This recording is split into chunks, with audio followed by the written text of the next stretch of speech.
So we're recording. So here we are once again on video. Anders Olson and myself. We always talk about problems facing American democracy, but today we're going to take a little sidetrack, and we will be talking about America. But there's something very dangerous going on in the United Kingdom, and that is a proposed law which is going to be accepted, which will seriously, will actually do away with the right to protest, which is pretty shocking. And of course, if you read the British media, you'll find a lot about it, but basically nothing has been said in Sweden. So Anders and I thought it was our duty to alert people to this, but it is really, I mean, it's quite shocking. When I first heard about it, I couldn't believe it was actually happening. But it is. And there have been protests, there have been violent protests in Britain against this. Masses of organizations, human rights organizations, various other organizations are against it. But the Conservative Party under Boris Johnson has a very, very comfortable majority in the House of Commons. The bill itself has passed a second reading. Then it goes to the House of Lords and sort of fool around with that, make some changes, but nothing substantially is going to change. And it's really, really shocking. So we thought we'd deal with this by, first of all, I'll tell people about this proposed law and the ingredients, because they're all serious infringements on human rights. And it's the sort of thing that no democracy wants to see, regardless of what country you're living in. And in fact, with this proposed bill, I think that the UK sort of steps outside of the fellowship of democratic countries. You can't be democratic and have this. Anyway, without further ado, I'll say something about it. So the bill is called the Police Crime Sentencing and Courts Bill. So it's pretty comprehensive. And the main thing is to actually limit the rights or really prevent people from demonstrating. And this has to be seen against the backdrop of demonstrations during the summer, Black Lives Matters, Extinction Rebellion, various other things going on. The Conservative government obviously wants to crack down on all of this. And this is nothing new. The Conservative Party is the party of law and order.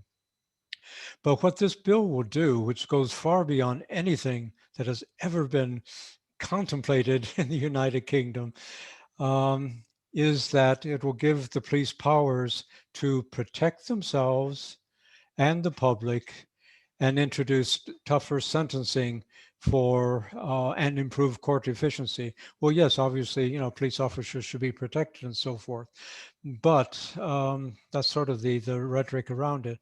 But if we look at what it's actually going to do, when it comes to protests and demonstrations, which is the sole aim of this of the bill, when the bill is passed, the police will be able to impose conditions about when a demonstration starts and when it finishes.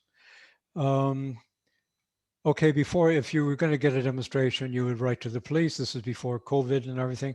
You get permission. I was in a demonstration against the invasion of Iraq. I happened to be in London at the time. They were expecting like 10,000 people, 500,000 people turned up. It's just amazing. But it happened without incident, and the police didn't interfere. Nothing. I mean, you get your permission, you demonstrate, and you go home again. But this means that the police will be able to set conditions on demonstrations much more so than before. And that's with protests that are actually moving. So you start at 9 o'clock and you finish at 10 o'clock. And this is not unrealistic that they could do that. But in addition to moving demonstrations, they'll have the power to set time limits on so-called static protests, which means somebody like Greta standing in front of British Petroleum, protesting environmental disasters. Yeah, you can stand there for 5 minutes, but then we're going to have to ask you to leave. And if you don't, you will be arrested. So again, this is quite amazing. Also, senior police officers will be able to impose maximum sound limits. So the idea is that demonstrations, yeah, you can stand there for a while, but you shouldn't make any noise. And if you do say something like if Greta would say, I am against British Petroleum, and somebody in the office behind her complains, says, we can't work today. We have this crazy Swedish teenager out front. So please tell her to leave. And then the police would do that. So it sort of cuts down any effective use of the demonstration. And also, I use Greta as an example, there is even a specific section of this law which is aimed at one-person protests. So don't think you're going to get around protesting if you just have one person somewhere. That has to be strictly regulated as well in terms of noise level, disturbance, the route a person takes. All of this is finally regulated.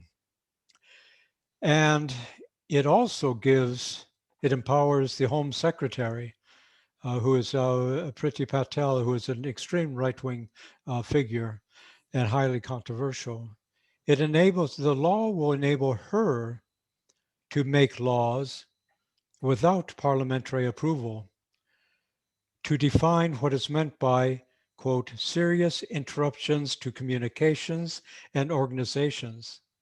And the police will be obligated to implement that. And last but not least, if this wasn't bad enough, all protests will be banned from the vicinity of Parliament. And for Swedish people who go to London a lot, this again before COVID and everything, I mean, there are always people, some of them rather strange characters, in front of the Houses of Parliament, demonstrating for or against certain things, reaching a high point during the Brexit thing. The important thing to point out about this is these are not here because of anti-terrorist measures. This isn't a British Patriot Act. This is very clearly stated to be against any type of protest that the conservative government doesn't like. Black Lives Matter, Extinction Rebellion, and even, we get into this later, if you decide to have a silent vigil for a young woman who has been murdered by a police officer, if you try that, you will be wrestled to the ground, which is what happened. So that was a rather lengthy introduction, but people have to realize how serious these infractions are on what people like ourselves living in Sweden or in America, in Germany, wherever, you take these things for granted. So Anders, what is your response to this? What do you think about this, being a law-abiding Swede? It's disturbing. Bad ideas have a tendency to spread from the UK to Sweden, and this law is completely out of hand. If you ask me, it's important to emphasize as well that this is explicitly directed at peaceful protest.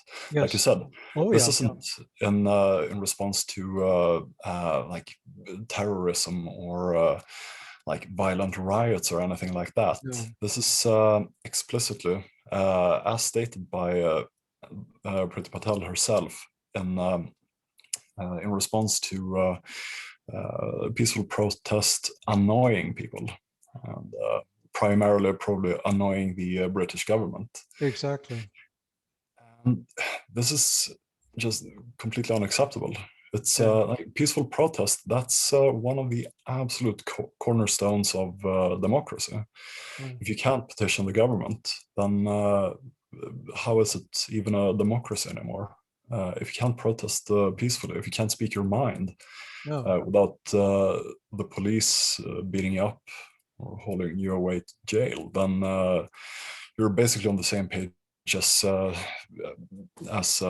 Belarus and countries like that. Right. It's absolutely disgraceful, and luckily people in the UK are reacting quite forcefully to this. And unfortunately, the protests in Bristol turned into a riot, which isn't an especially good look and doesn't help stop this kind of thing. But at the same time, when discussing the violent riots in Bristol, it's important to make the distinction between actual threats to democracy, such as this law, and vandalism and damage to public property.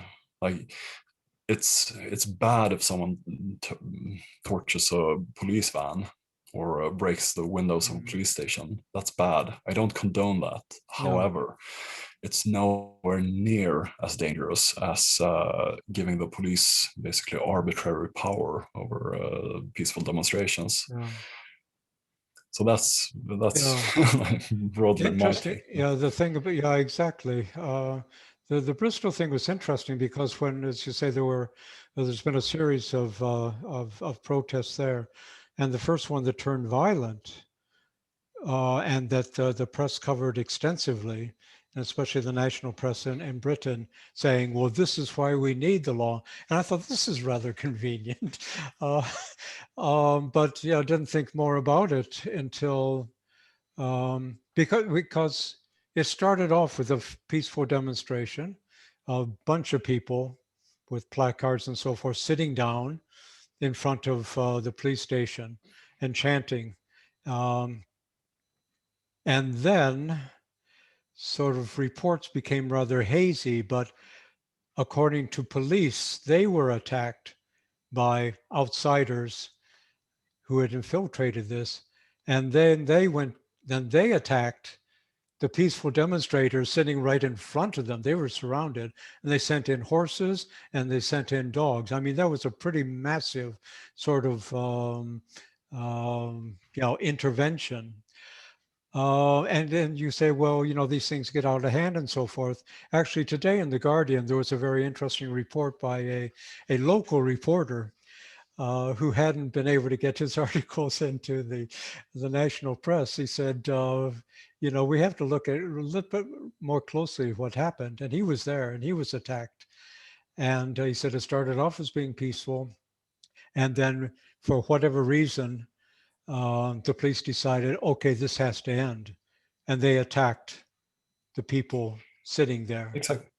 Yeah, they attacked the entire demonstration, the peaceful part of the demonstration, the people they are there to protect, and whose rights they are there to safeguard.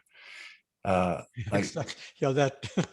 It's incredibly disturbing, and that's not a new thing. Whenever troublemakers show up at a demonstration and start rioting, the police tend to, and I kind of get it. It's hard to separate out peaceful protesters from troublemakers in the middle of a riot.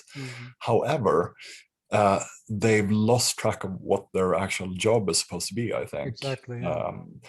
Their mission isn't to shut down all protests just because they might turn violent, which is basically what they're intending to do with this this proposed law.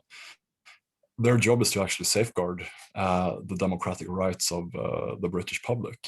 Exactly. And in that is included the right to assemble, to protest, and to petition the government. And they've got the whole thing just backwards, I think. Exactly. I mean, it's I mean, and I mean, demonstrations take place, and people can be they can be supervised, it can be policed, and it doesn't always have to turn violent. But and like this local reporter, I mean, he was hit over the head with a police shield, and other members of the press were attacked too, even though they identified themselves. So again, one recognizes this from these situations, and of course it's always outsiders and troublemakers and all that.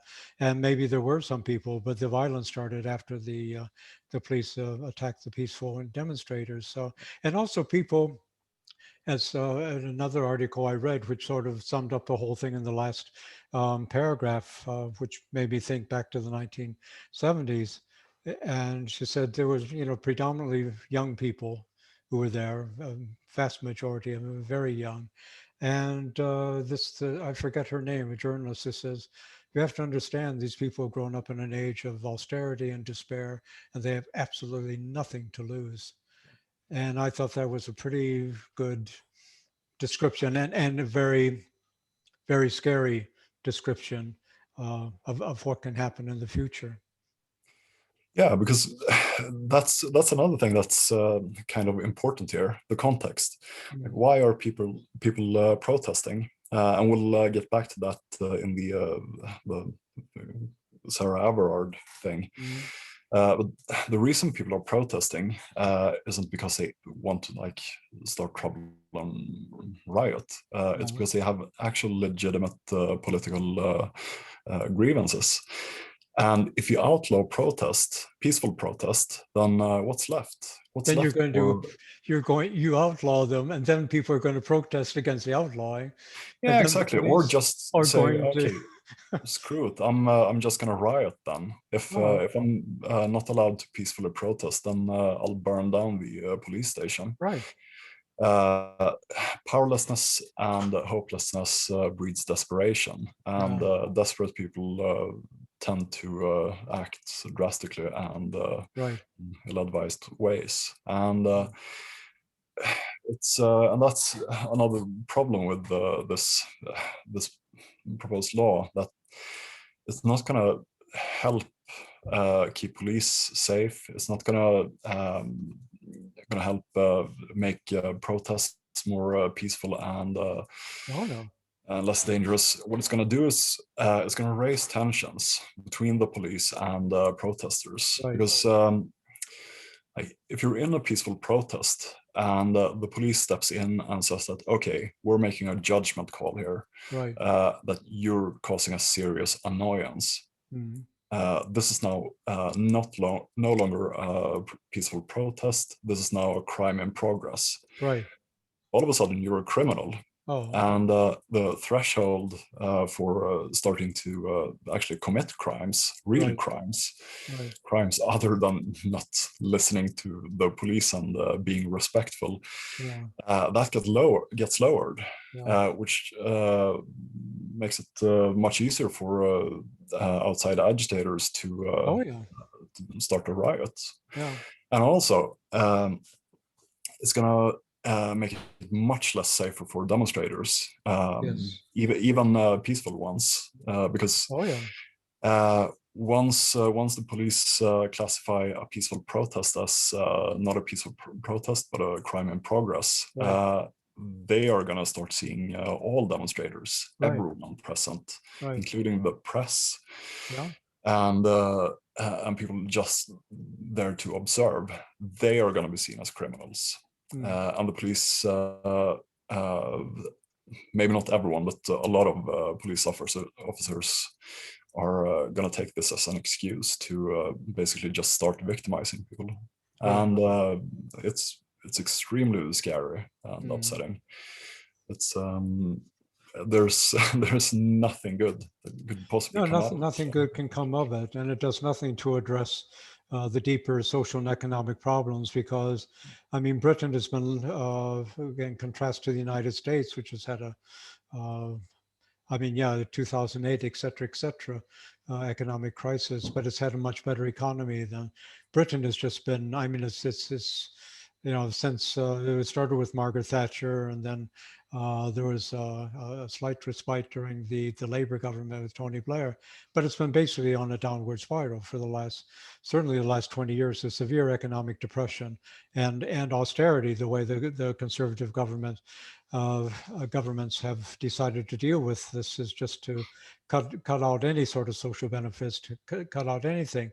So you have, again, for the last at least 20 years, you have people living in abject poverty and no way to get out of it, and then sidelined by the whole Brexit circus, and that. So you have all these underlying social so it's just waiting for things to erupt, and people maybe don't feel especially strong about one particular protest, but if they see it as a way of getting back at the police or something, and they're living hopeless lives, and you know, but again, yeah, and you wonder why. I mean, why bring in a law like this? I mean, the government or the police in these individual is quite decentralized. So you have the Metropolitan Police in London, which has a rather bad reputation when it comes to demonstrations at all. The way they take joy in pushing people into, you know,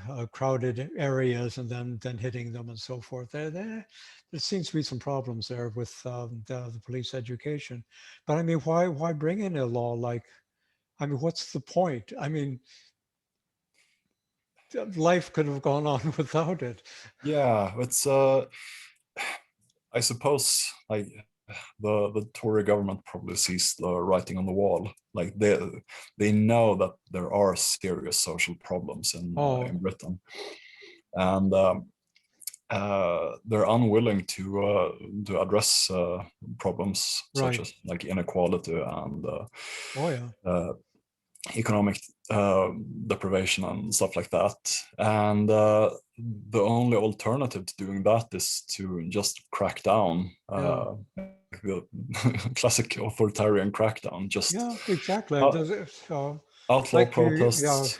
Like you said, in Belarus or something, or in Hong Kong, I think, you know, you have Britain in the company of, you know, the Hong Kong under communist rule, and Belarus that, yeah, you're not allowed to do anything.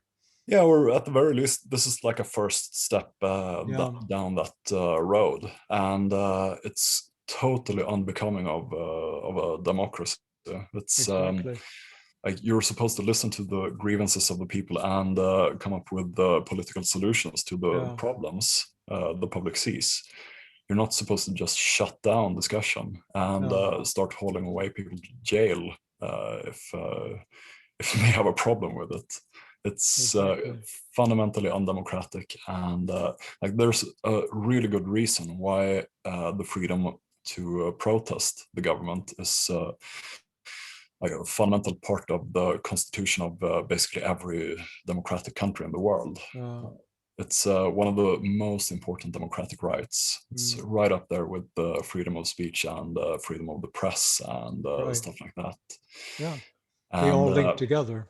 Yeah, absolutely.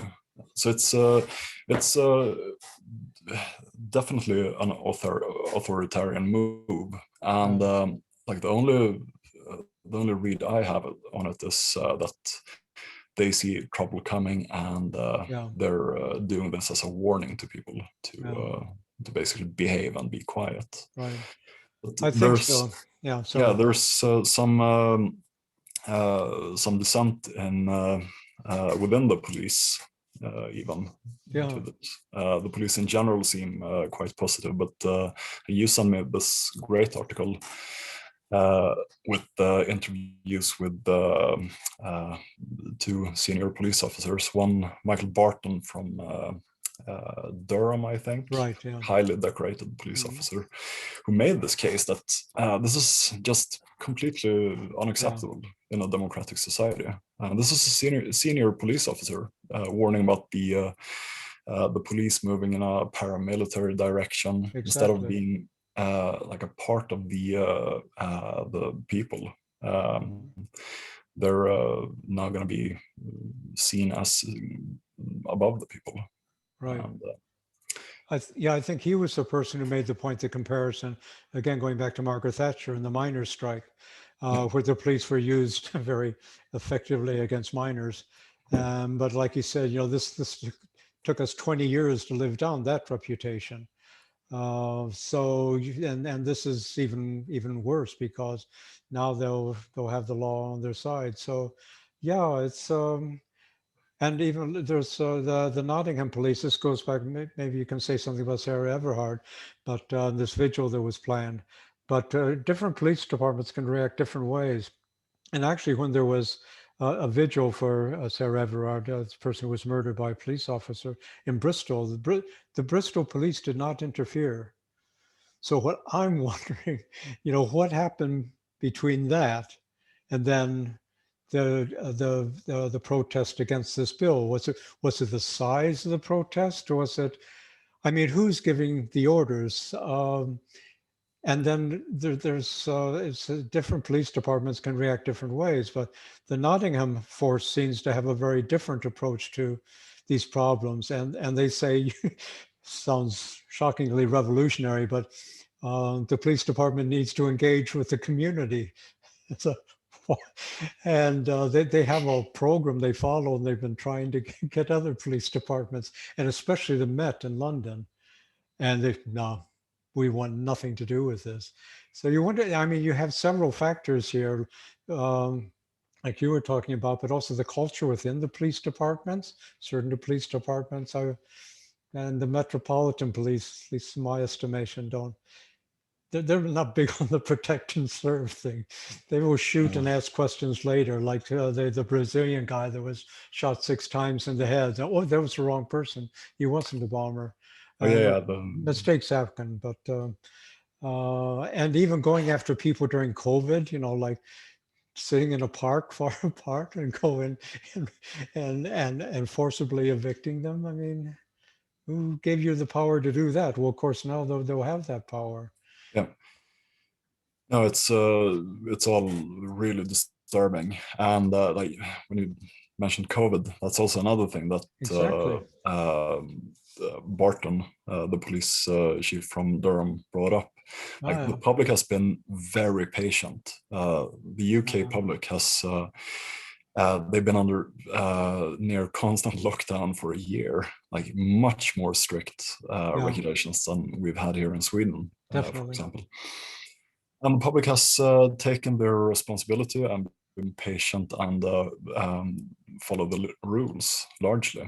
And now is not the time to crack down even harder on them. Now is the time to let democratic rights flourish. Basically, once COVID is under control, there's no reason to put restrictions on demonstrations and protests anymore. Like it might be justified as part of the Corona thing. I kind of think that's also a bit dangerous. It's a slippery slope, but I mean, I can see the argument. But once Corona isn't a problem anymore, then there's no need for this kind of legislation. It's and he's also another person who's drawn comparisons to Belarus and Hong Kong and other dictatorships.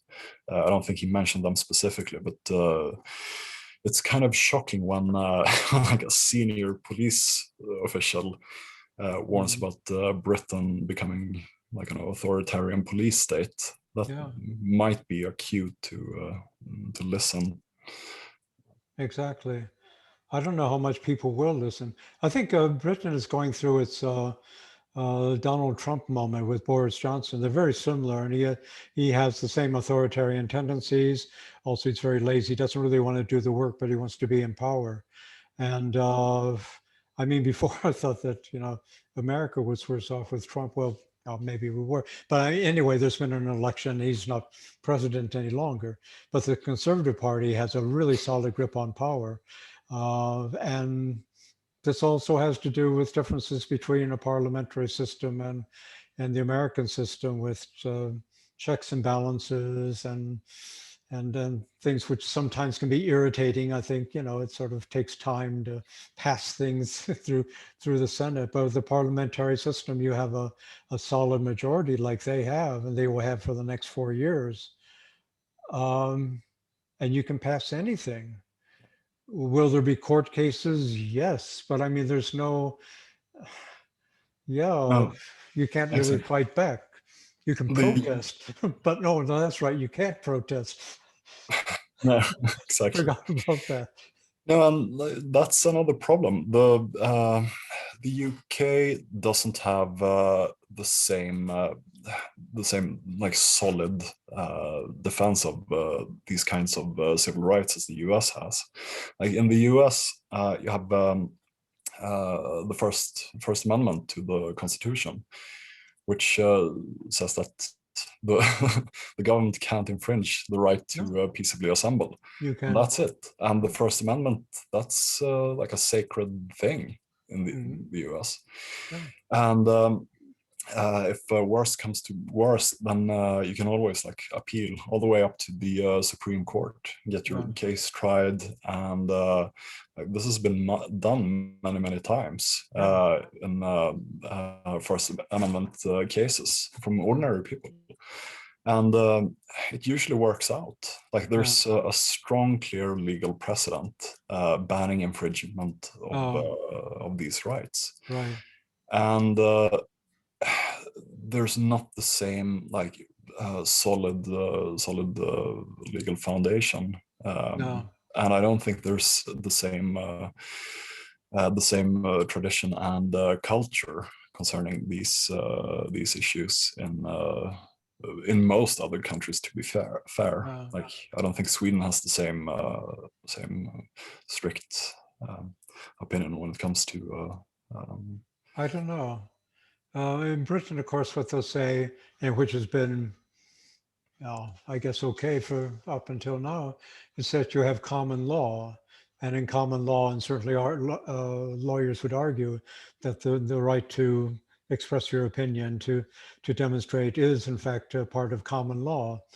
Of course, throughout British history, there have been protests, Peterloo, where the army was sent in against people demonstrating for the right to vote in the 19th century. And or even in Bristol, it has a long history of, there was a demonstration and there was a lot of violence. 100 people were killed in the 19th century. It was also about the right to vote. But the argument would be, the common law protects this. And maybe it has up until now, but this is quite different. And you would have to then challenge the law itself afterwards and say, no, this is against common law, and somehow go to the court system. I'm not quite sure, nobody's even talking about this. So I say there are a wide array of organizations, from Greenpeace through the various lawyers organizations and human rights organizations, that are protesting this or criticizing it and saying how bad it is, but it's not going to stop it from being passed. So when things are okay, then common law defenses, it can be quite powerful. But it's not such a bad idea, like the United States, to have something on paper to say that, no, this is actually, and this is part of our Constitution. So don't try to violate this. And even like during Trump, I mean, he used his own stormtroopers in Portland. If you want to draw a parallel, Portland and Bristol, very similar. But there Trump was bringing in people without insignias on their, or names in their uniforms, throwing people in vans and taking them somewhere. And they came from Border Patrol and they came from Homeland Security. I mean, that was scary enough. I mean, that is a real authoritarian fascist moment. But these were, and he was acting illegally, of course, as president. But in Britain, it'll be the actual legal police force that is mandated to do this. And again, for an individual officer, there's one officer in London who's suing the Home Secretary. We should say who Sarah Everard was, and controversy there, because the Home Office said, I didn't tell the police to break up the demonstration. And this officer, I forget what rank he had, so actually she did. and I'm suing her because she told us to do this. Because originally they were going to have this vigil, and then all of a sudden the police said no. But maybe you could say something who Sarah Everard was and what this was, because this leads into another interesting area of law. Yeah, it's a young woman who got abducted and murdered by an off-duty police officer in London, just when she was walking home alone at night. And people are naturally and rightly upset about this.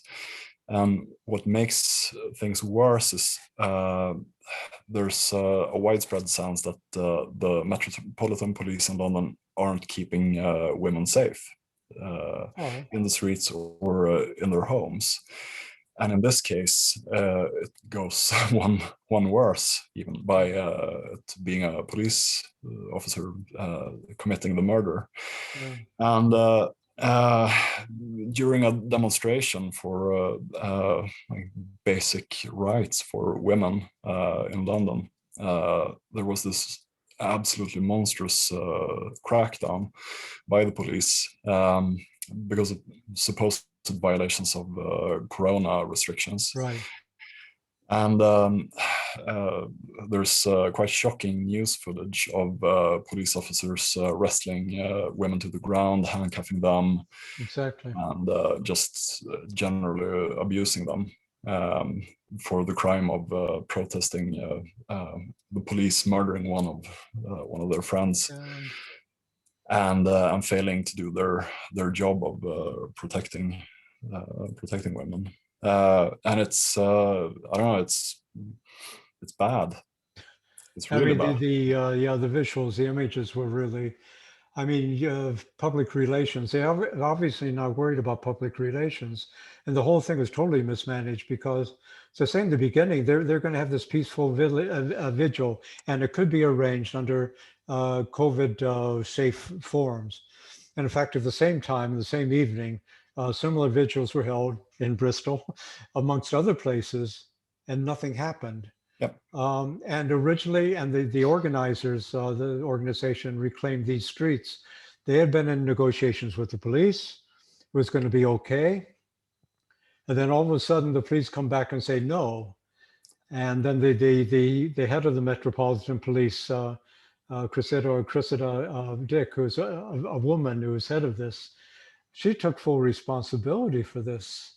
Although it does seem like the final order came from Priti Patel, the Home Secretary. It doesn't matter who made the final decision. It was totally unnecessary.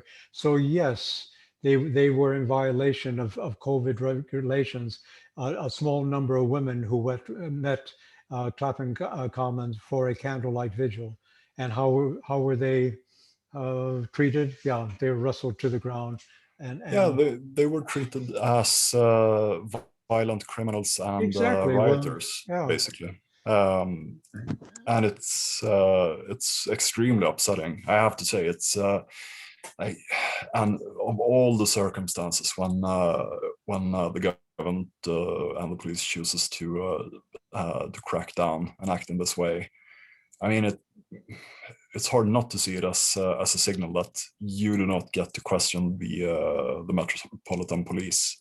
You don't get to talk back to us. Because like you say, these kinds of vigils were held in loads of places, and generally wasn't a problem. So why is it a huge problem in London all of a sudden? And like Priti Patel has made her position on protests fairly clear. She's not a fan of people protesting, and that's another problem with this new law, that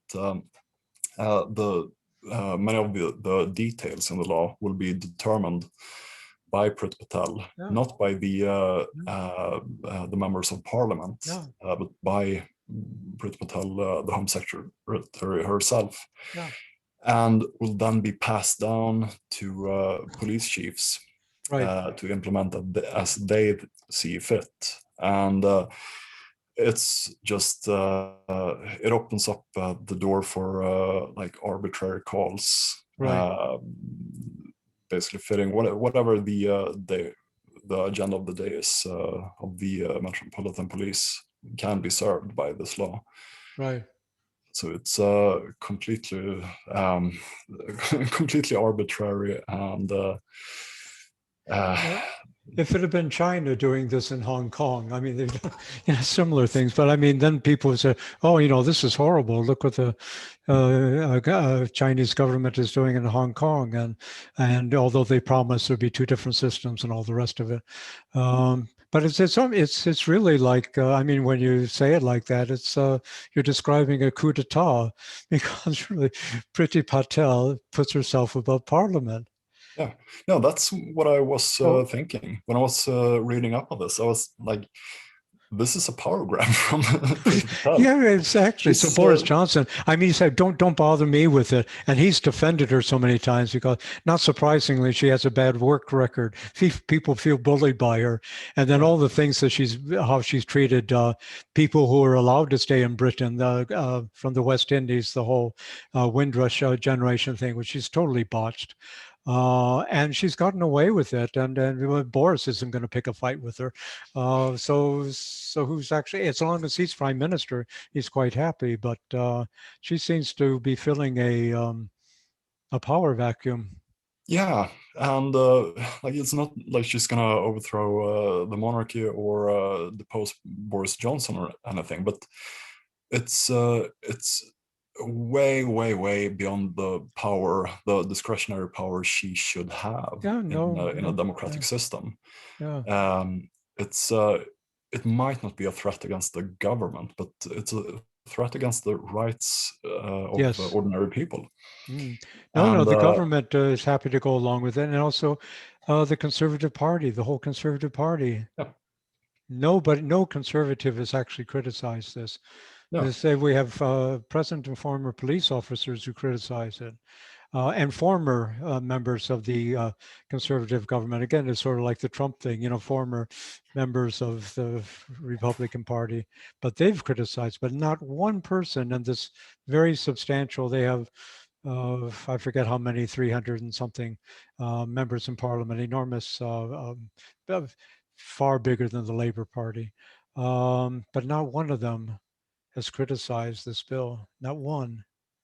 No, and even the Labour Party had to be basically shamed into voting against it, which is also, it's just weak. Like, take a stand. It's another warning about what happens, and again, in a very general context, we talk about America mainly, but what happens is a global problem. What happens when democracies turn bad, when they turn authoritarian, and when saw tendencies with Trump and how close we came to a very bad situation there. Trump was he could have won the election easily. We won't go into that now, but I mean, if he had managed COVID, or if COVID hadn't happened. And what would a second term have been? Probably seen things like this. But now in Britain, you have of the Conservative Party, which is a bunch of sheep. Now, they're not going to criticize anything like this. And then you have the absence of an opposition party, because the Labour Party is no longer an opposition party. In size, nobody really cares about it. The Scottish National Party is the third largest party in Parliament, and the Labour Party. There's the new leader. I mean, his strategy is we will abstain from voting. Abstain from the Brexit vote. What do you mean abstain? We're not going to say anything. And they were going to abstain on this, but after what happened at the Everard vigils, they said, well, we're going to vote against it, even though it doesn't matter. I mean, again, even if you don't have the numbers in Parliament, criticize it. Just vote against it. It's vote against it. Bad. It's despicable. This is totally wrong, or we're going to, fight them on land and sea and all the rest of it. But sort of, I don't know.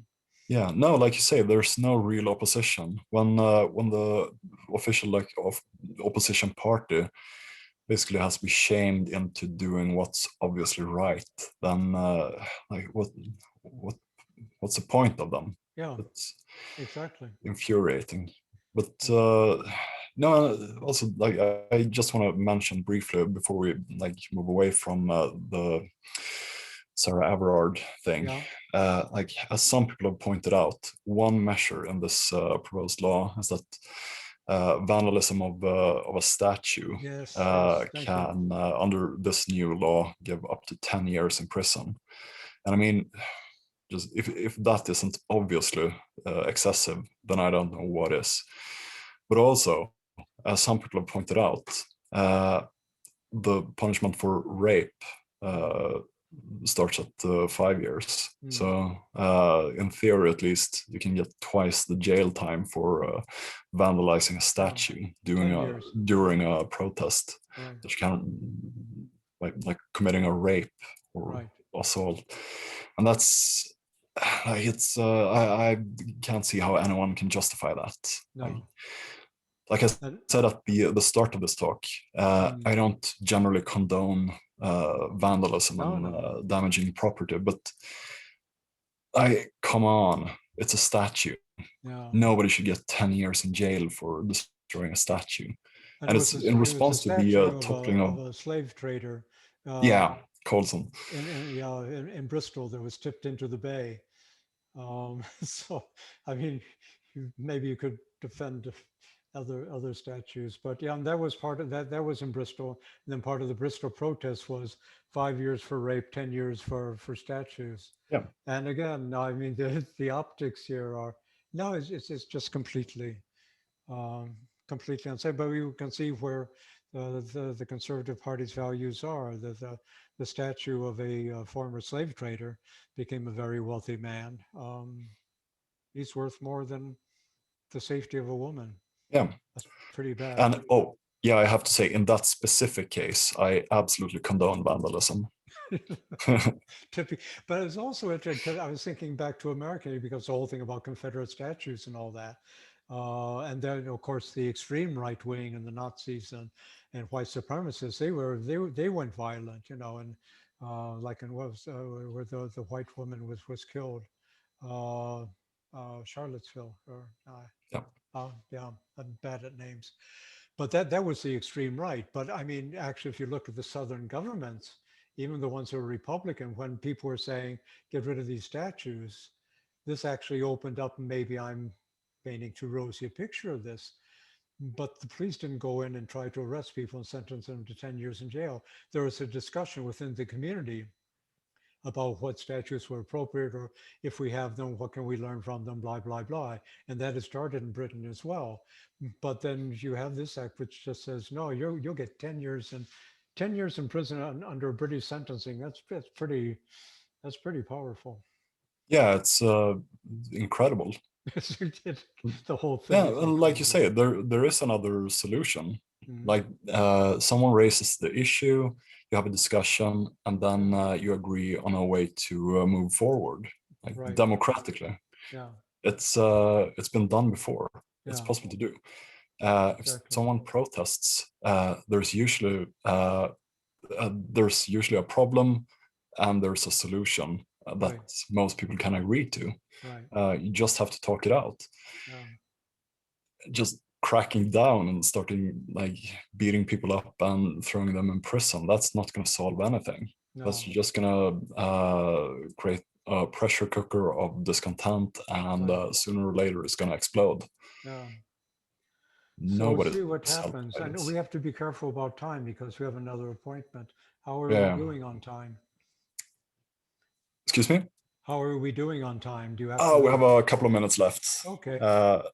10 minutes or something. Okay, because I thought I'd say something about because when you and I were talking before, privately, you mentioned the European Court of Human Rights in Strasbourg as being sort of a check on this, and it seems like Britain can pretty much do what they like. They have been taken to court before. I remember on immigration legislation. This is back in the 70s, and the court found against Britain, the British government, and the British government said, but they're obligated. But the Conservative Party was interesting. Conservative Party consistently has not wanted anything to do with the Court of Human Rights, which is perhaps understandable. This goes back long before Boris Johnson and before Brexit. But even under Brexit, after Brexit, they're supposed to, you can take your case to the European Court of Human Rights, but Britain can find ways around it. They say it doesn't apply in this case in all sorts of ways, because otherwise it would look like sort of like in America taking a case to the Supreme Court. Well, if my human rights have been violated in Britain, and there is a Supreme Court there too, which is also quite important, but I could always take it to the European Court. But that doesn't seem to be an effective recourse. I don't know if you have thoughts about that, or what can people do? I mean, in general, the problem with the all supranatural, supranational. The supernatural is okay, but all supranational organizations, the basic problem is it's not really enforceable. Yeah. Like, if Britain just refuses to acknowledge a ruling, then what are you gonna do? Are you gonna invade Britain? It's like there's no real way to enforce these things, like aside from international conflict. But nobody's gonna start like a war or like blockade Britain because they violate civil rights. It's not gonna happen. So that's a huge problem, just like intrinsically with those kinds of things. And in a case such as Britain, where most people just want out of the EU and they don't really want anything to do with the rest of Europe, it seems, the political cost of people in power just ignoring these kinds of things should, in theory, be quite low. Oh yeah. If a Swedish politician chooses to just ignore an EU directive or whatever, then people frown upon that. But I don't think anybody who's voted for like Nigel Farage is gonna be bothered by it. No. So it's it has no there's no real way to enforce it. It doesn't really have popular support, and at that point, it's like a paper tiger, basically. So in fact, there is. I mean, the ultimate check, I guess, would be the Supreme Court in Britain, which doesn't really have the same sort of stature as the Supreme Court in America, although it is heavily, conservatively dominated. But the Supreme Court, I forget if she's still in charge. The person who was I think the head judge, she ruled against Boris Johnson when he's tried to get away with some sneaky stuff about Brexit and about not going to Parliament, or I forget what the details were, but she ruled against him, and he was really, really angry. And I think Boris is sort of like Donald Trump or Richard Nixon, a list of enemies. These are people. I think she might have retired, but I can imagine, people like, payback time. Supreme Court isn't going to tell us what to do. It's Parliament. I mean, the Home Secretary. But I mean, I think we can round off by saying this is a very dangerous threat to democracy. And okay, it's in one country, but things are happening throughout the world, and you certainly don't need it to happen in allegedly the oldest parliamentary system in the world. And we saw how close we came in America to a similar, but this is an even worse situation because it's an actual law. Yeah, no, and if we see anything similar happening in Sweden, I hope to see people out there protesting. I think people would do that. Yeah, no, I'm gonna be out there, and it's because this kind of thing, it's the wrong way to go. No matter what you think about protests in general or the protests currently taking place in wherever you happen to live, this is the wrong way. It's extremely dangerous. Shall we let that be our final words, warning for today? And when we come back again in 2 weeks' time, I think. Yes. Then we'll talk more about American politics. We'll get back to that and the Senate and the filibuster and how Joe Biden is doing, all of our favorite topics.